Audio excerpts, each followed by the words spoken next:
Je m'appelle Prit, je suis pas musulman, je suis de religion sikh. Et j'ai découvert l'islam il y a un peu plus d'un an grâce à un ami. Nous étudions à la même université et c'est lui qui m'a fait découvrir l'islam. Il m'a donné quelques livres à lire parce que j'observais la façon dont il pratiquait l'islam. Il priait, et la façon dont il me parlait, la manière dont il s'adressait à moi. Et puis après un certain temps, je lui posais beaucoup de questions. Alors il m'a dit: «Pourquoi ne lis-tu pas le Coran dans une version traduite?» C'est donc ce que j'ai fait. Donc j'ai été assez convaincue après avoir lu le Coran que Allah est le seul vrai Dieu et que le prophète Mohammed, paix soit sur lui, est le seul et le dernier messager.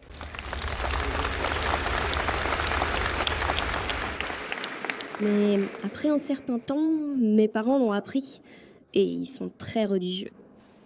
Donc ils étaient très mécontents que je sois en train de me tourner vers une autre religion. Ils ont donc décidé de m'emmener au temple pour raviver ma foi. Même si je n'étais pas très heureux, je pouvais pas m'y opposer parce qu'ils allaient me gronder et genre élever la voix et je voulais pas me disputer avec eux. Alors j'ai juste accepté, mais je l'ai pas fait de bon cœur. Je l'ai juste fait pour leur faire plaisir, pour les satisfaire, hein, pour éviter toute dispute et tout ça. Donc maintenant, j'aimerais vraiment te demander un conseil. Qu'est-ce que je dois faire? Comment suis-je censée convaincre mes parents? Comment suis-je censée leur dire que je crois que c'est la religion qui me correspond au moins?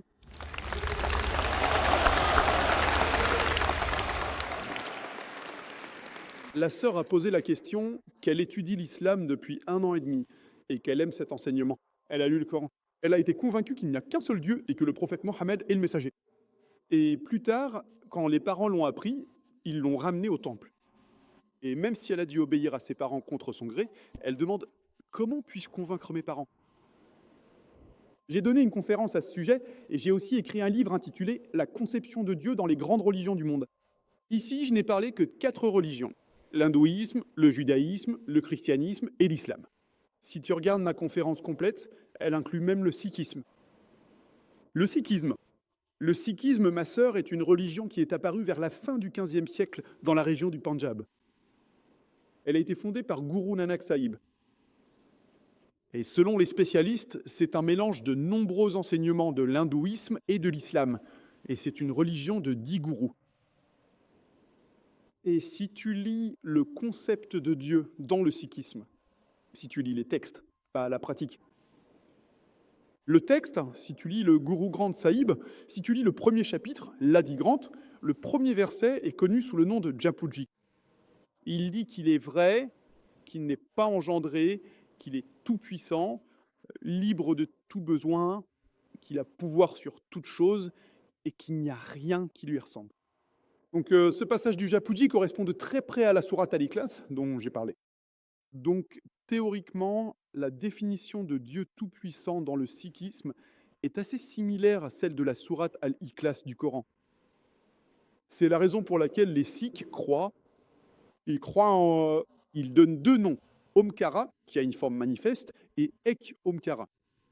Et il y a divers attributs donnés à Dieu tout-puissant dans le sikhisme. Ils appellent Dieu tout-puissant Sahib, ce qui signifie Seigneur.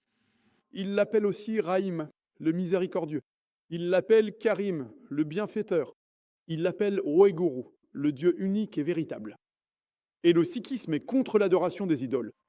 Il est contre l'avatarvada, c'est-à-dire que Dieu tout-puissant prenne des formes. Il est même contre l'adoration des idoles. Donc en ce qui concerne l'enseignement sur le concept de Dieu, théoriquement, c'est assez similaire. En pratique, il y a parfois quelques écarts ici et là. Mais sinon, en ce qui concerne le concept de Dieu, c'est assez similaire. Mon conseil pour toi serait de donner la traduction du Coran, même à ta mère et à ton père, et de leur demander de la lire, puis de leur dire s'ils peuvent trouver quelque chose qui ne soit pas bon ou avec lequel ils ne sont pas d'accord.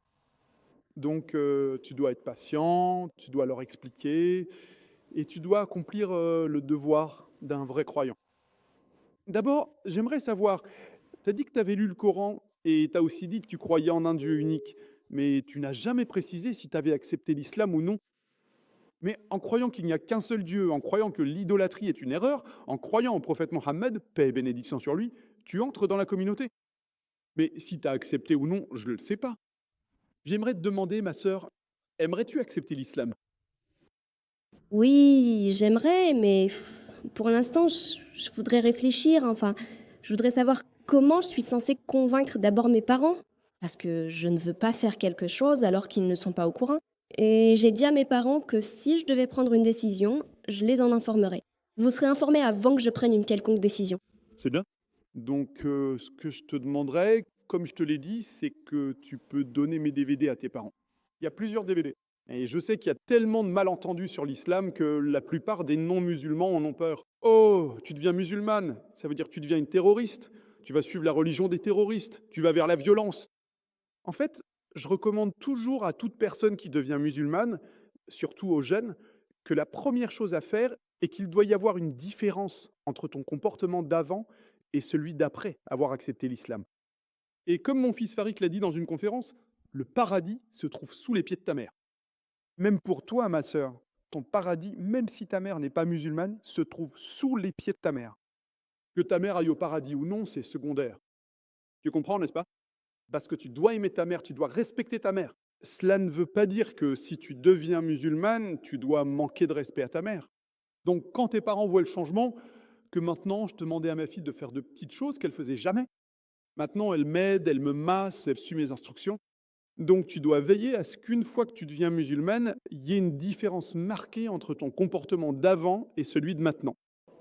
Si auparavant tu étais une bonne fille, maintenant tu dois être une meilleure fille. Et quand ils te demandent pourquoi, tu dis c'est l'enseignement du Coran, c'est l'enseignement du prophète. Donc, une fois qu'ils constatent une différence marquée dans ton comportement, dans ta gentillesse, dans ton obéissance, si tu suis 50%, essaye de suivre 99,9 ou 100%. Si tu suis 90%, essaie de suivre 100%. Seules les choses qui te demandent et qui vont à l'encontre des enseignements du Coran et du prophète Mohammed, paix sur lui, ce sont les seules auxquelles tu dois t'abstenir. À part cela, tout ce qu'elle te demande, même si cela ne te plaît pas, tu dois le faire. Il doit donc y avoir une différence marquée. Par exemple, ils peuvent te dire, d'accord, porte des vêtements bleus, alors que le bleu n'est pas ta couleur préférée. Si le bleu n'est pas ta couleur préférée, mais que ta mère l'aime, porte-le. Comme ça, elle sera contente. Tu dois t'occuper d'elle, tu dois prendre encore plus soin d'elle, afin qu'ils soient obligés de se demander comment ce changement est-il arrivé. Donc, une fois qu'ils sont obligés de te demander d'où vient ce changement, c'est parce que ce sont les enseignements du Coran. Et c'est ce que mon fils a expliqué dans sa conférence, dont j'ai donné un résumé. Voilà, ma sœur. En même temps, tu dois essayer d'éliminer les idées reçues. J'ai écrit un livre sur les questions les plus courantes posées par les non-musulmans. Ce livre, je pense qu'il sera disponible à l'extérieur. Je demande aux bénévoles de lui en donner un exemplaire. Et ceux-ci essayent généralement d'éclaircir les idées fausses que les médias ont répandues sur l'islam. Donc, si tu donnes ce livre à lire à ta mère et à ton père, peut-être qu'ils en comprendront une partie, sinon tout, et donne-leur la traduction. Et ce que je dirais, c'est de ne jamais manquer de respect à tes parents. Même s'ils font des choses qui sont mauvaises, toi, en tant que fille, tu ne dois pas leur manquer de respect. Comme le dit le Coran, tu ne peux même pas leur dire ouf. Mais en même temps, ce n'est que pour les choses qu'ils te demandent qui vont à l'encontre d'Allah et de son messager. C'est deux choses-là que tu peux être en désaccord, mais poliment. Pour tout le reste, tu dois faire tout ton possible pour les convaincre et être bon avec eux, être gentil avec eux. Il doit y avoir une différence marquée. Et alors, Inch'Allah, ils seront heureux. Au début, ils se sentiront un peu tristes parce que c'est cher. Ils penseront que tu entres dans une mauvaise religion. Mais plus tard, grâce à ton comportement, ils seront convaincus. Et on ne sait jamais, tu pourrais être la cause de leur entrée au paradis. Comme on dit pour ta mère, le paradis se trouve sous ses pieds. Peut-être que tu seras la cause, tu seras le chemin qui mènera tes parents au paradis. J'espère que cela répond à ta question, ma sœur. Merci. Merci. Permettez-moi de vous lire vos commentaires à propos des gens du livre, limités uniquement aux juifs et aux chrétiens. Ceci est un commentaire du professeur Hashim Kamali. Je pense qu'il fait autorité en matière de charia. C'est basé sur les paroles du Coran. Ce qui limite la catégorie des halal kitab aux juifs et aux chrétiens. Désolé, quel est le nom que vous avez mentionné? Quel est le nom de la personne célèbre? Vous avez dit... Parce que tout à l'heure, Quel était le nom du commentaire? Qui l'a écrit? professeur Hashim Kamali. Hashim Kamali. Je n'en ai jamais entendu parler. C'est la première fois que j'entends ce nom. Cherchez sur Google. Non, vous avez dit qu'il était très célèbre. Il est président de l'Institut d'études islamiques avancées en Malaisie. Peut-être célèbre en Malaisie. Oui, peut-être célèbre. Il se peut que ce soit un bon érudit. Je dis pas. Qu'il est mauvais.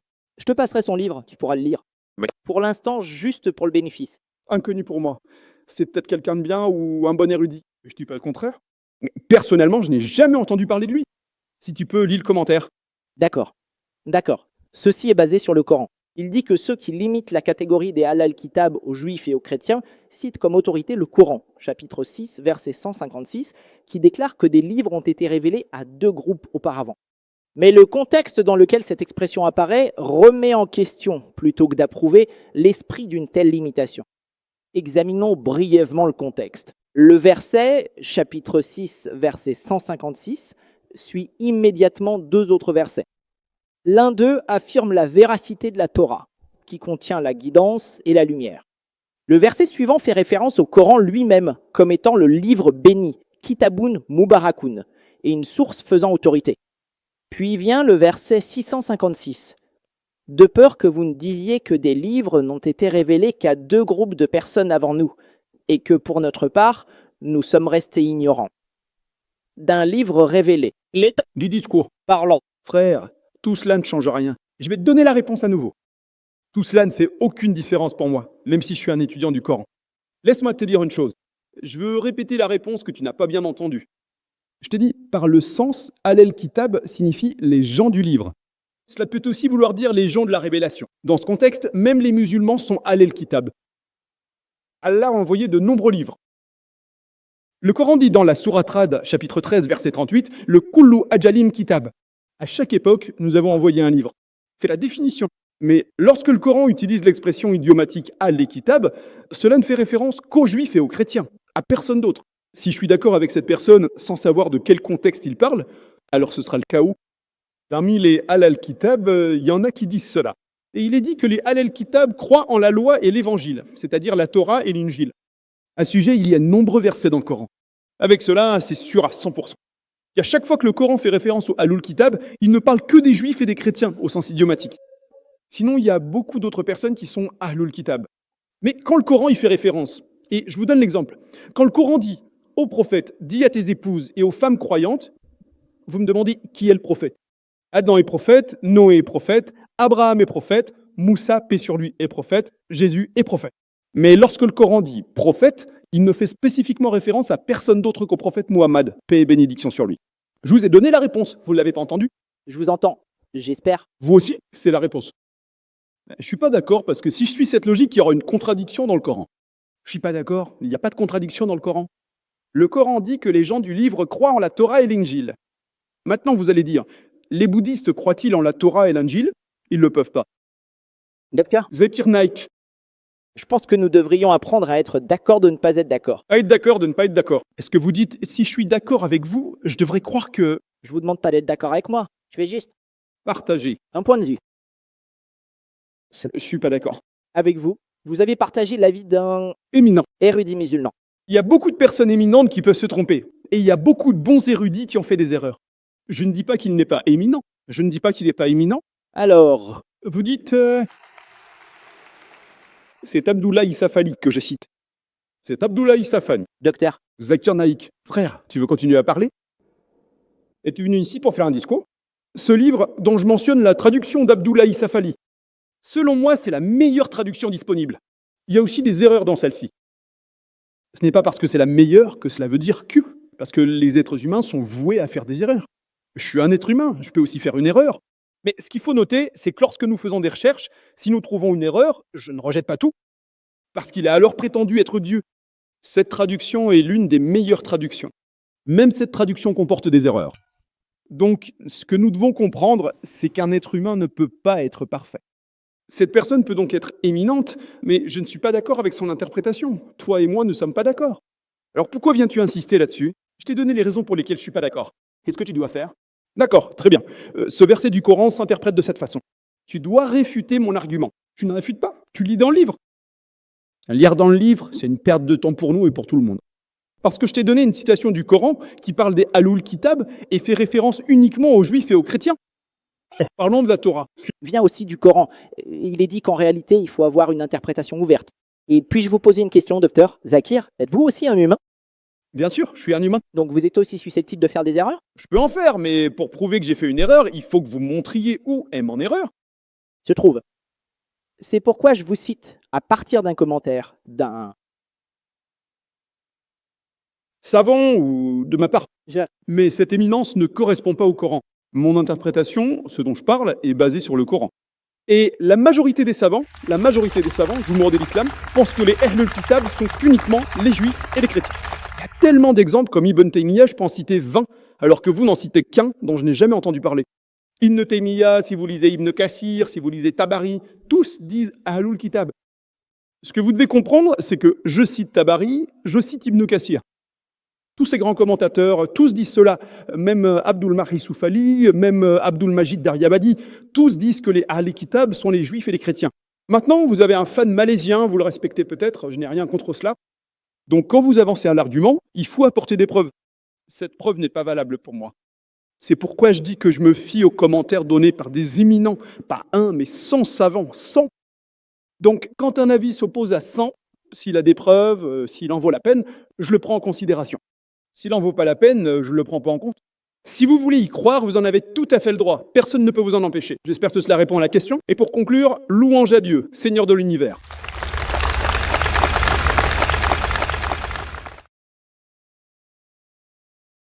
D'accord, donc c'est juste une courte question. Alors, Et la réponse aussi. tout à l'heure, vous parliez du fait que un musulman ne doit pas prier vers une idole ou un objet ou quoi que ce soit, parce que Dieu est sans forme et il est au-delà de notre compréhension. Donc, d'après ce que j'ai compris, juste d'après ce que j'ai observé, je pense probablement que c'est faux, mais quand les musulmans accomplissent leur pèlerinage à la Mecque, la direction de la prière est orientée vers un pilier de pierre au centre. Alors, est-ce que cela ne contredit pas ce que vous disiez tout à l'heure? Très bonne question. Le frère a posé une très bonne question. Si l'islam est contre l'adoration des idoles, je n'ai pas dit que Dieu est sans forme, j'ai dit que Dieu est sans image. Il y a une différence entre sans forme et sans image. Si vous interprétez à votre manière, il y aura une grosse erreur. J'ai dit que Dieu est sans image. Je n'ai jamais dit que Dieu est sans forme. Il y a une différence entre sans forme et sans image. Pour répondre à votre question principale, si l'islam est contre l'adoration des idoles, lorsque vous partez en pèlerinage et que vous vous inclinez vers la Kaaba, n'est-ce pas la même chose que l'adoration des idoles? Et cela figure dans mon livre. La question la plus courante, c'est la numéro 9.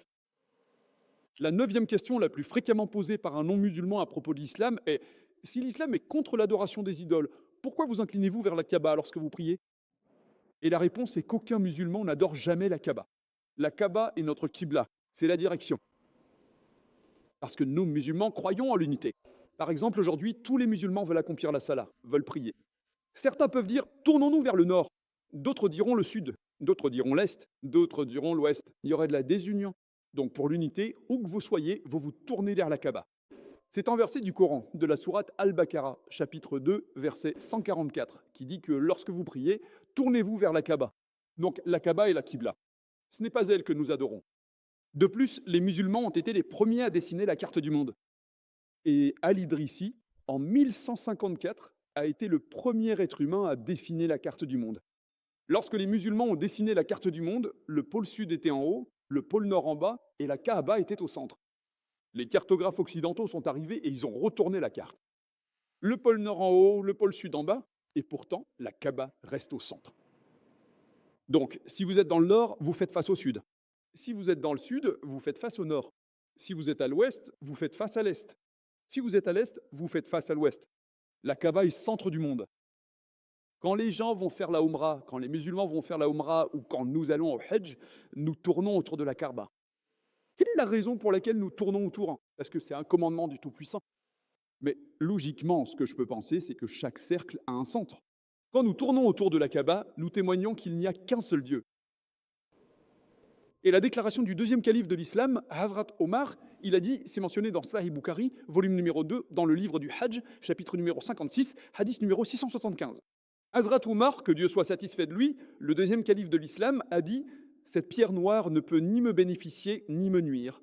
Je l'embrasse uniquement parce que j'ai vu le prophète l'embrasser. Cette déclaration selon laquelle la pierre noire ne peut ni me bénéficier ni me nuire suffit à prouver que les musulmans n'adorent pas la Kaaba. Et enfin, à l'époque du prophète, il y avait des Sahaba qui se tenaient sur la Kaaba pour donner l'azan. Aucun idolâtre ne se tiendra jamais sur l'idole qu'il ou elle adore.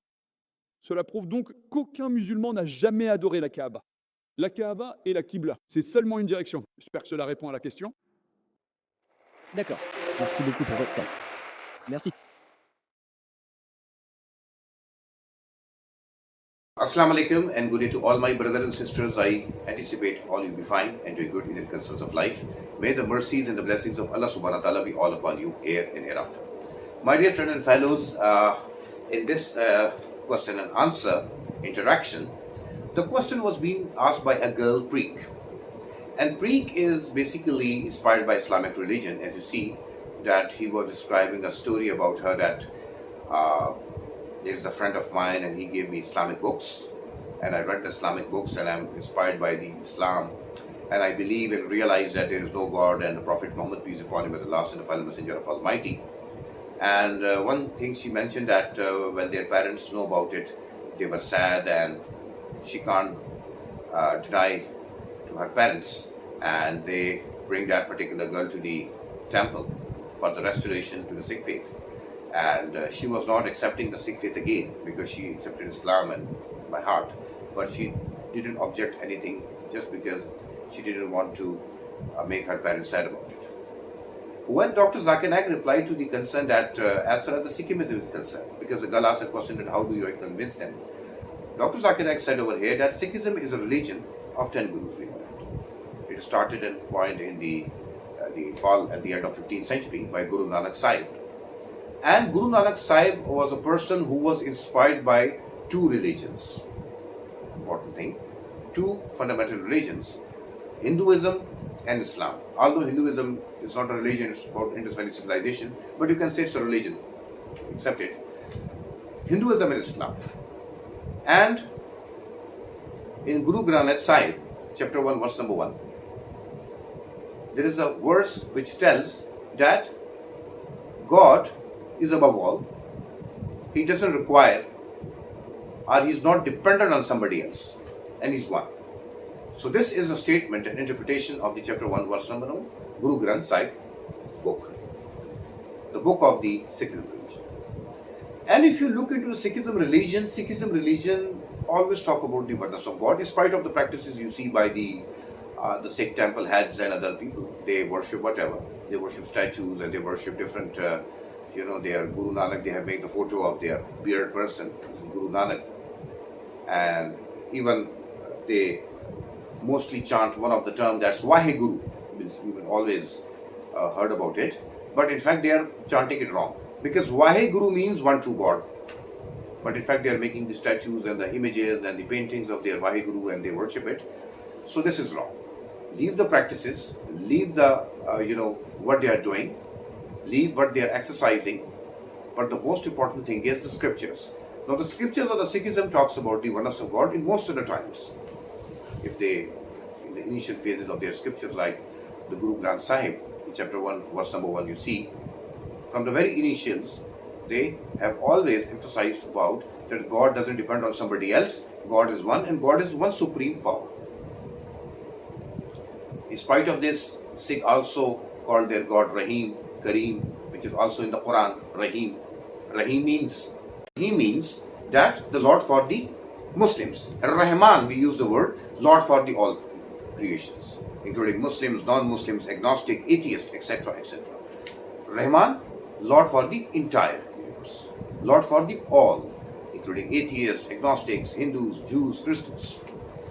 Right? So, Almighty God is Rabbul Alameen, not Rabbul Muslimin. And Sikhism, you talk about, they call the God Rahman, Rahim. In spite of the practices, they always accentuated and emphasized about the oneness of God. From the Surah Ikhlas in the Quran, most of the Sikh scriptures talk about the Surah Ikhlas. They resemble with the Surah Ikhlas, like Qul huwallahu ahad, Allahu samad, lam yalid, walam yulad, walam yakul lahu kufuwan ahad. I am just paraphrasing the translation. The gist of the translation is that God doesn't have any siblings, God doesn't have any parents, God doesn't have any begotten son, not being begotten by somebody else. And the final statement which says that nobody is like God. Nobody is like Almighty Allah.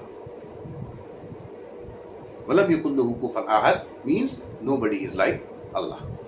He is far superior to anything else in the world. Jazakallah, and thank you very much for watching this video. If anything is misunderstood, not clear, please ask in the comment section that your questions will be answered on time. Thank you.